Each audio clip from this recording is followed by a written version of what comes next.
Good morning, family. Let's go, baby.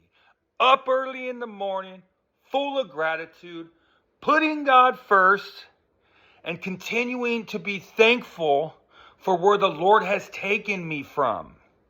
This is very important. I say this a lot. The ones that the earth crushes the most soar the highest. And this is because of a change of perspective, okay? I have joy. People say, man, you're always on fire for God. Bro, it's been the biggest gift on the planet for me.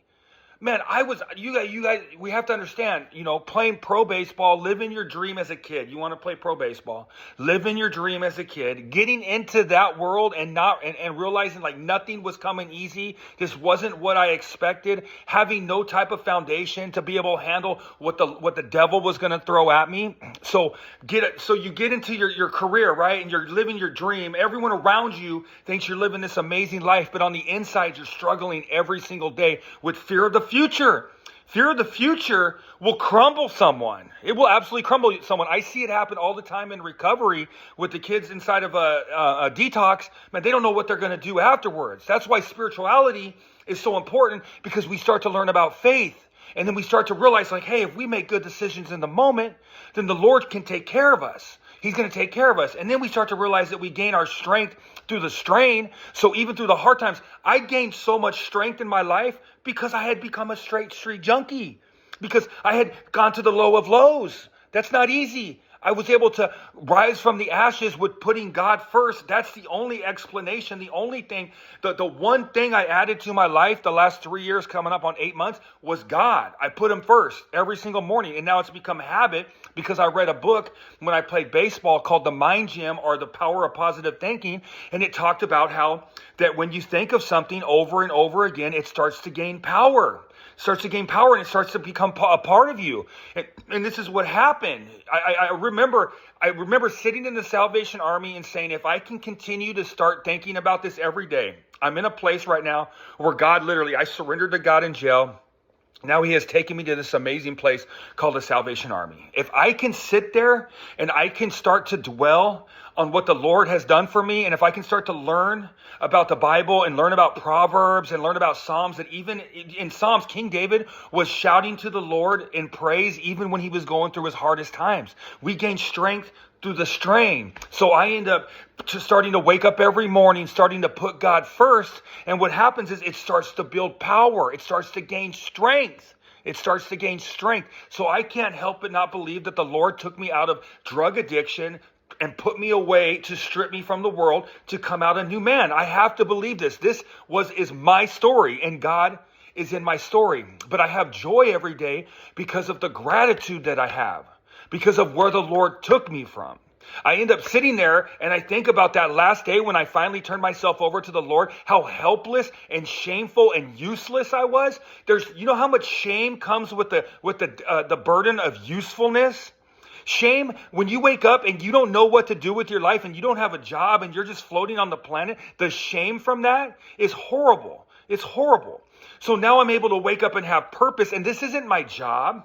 I have a job. I have a great job. I work for a great place. I have an amazing life now. But it's because I'm able to turn on this computer and I'm able to share the good news or my phone at any second of any day. This is a purpose that God gives you. And like I share, I'm going to lose my strength. My body is dying, but my spirit is growing. But I'm able to share the good news at any time, at any place. You're going to see me at 90 years old, turn my phone on and go, let's go, baby. I'm all fired up for it. It's amazing. I've been able to step out of my comfort zone, get up in front of people, share the good news, and it's more fulfilling than anything I've ever done in my entire life. Anything. And it's the level of gratitude that we have to have when we turn our lives over to God. We look back. That's why I have constant joy. That's why I feel that's the answer, because of where the Lord has taken me from. Rick Warren, Celebrate Recovery, Saddleback Church, says that you release small amounts of dopamine from your brain when you have gratitude. And when I look back in gratitude, I feel good. That's why I believe that we were made in the image of God. Because once I started to be more like Jesus, I started to be fulfilled. It's like a no-brainer. Like I said yesterday in my video, I wish I could smack people over the head. Get the good news, get the good news, get the good news. But I understand it's hard at first because we have a lot of things the devil's telling us. It's not going to be fun if we turn our life over to God. You're not going to be able to do this. You're not going to be able to do your secret little pleasure that you've been hiding in the dark. I understand that. But get your life out there in the light. Let's put God first. Let's be thankful. And let's have that wonderful, amazing word called joy, which comes in the morning. Every day you wake up, and get with God and seize the morning. Seize it. When you're laying in bed, think of this video right now. Think of Monty's up doing the darn thing in the morning, seizing the Lord, putting God first, and saying, let's go, baby, all over San Diego, California. Let's have a great day. I hope we got something out of that message. I'm about to be headed to work. I love you guys. Thank you for all the support you've ever done in my life, man. I used to have a social media that was such a disaster.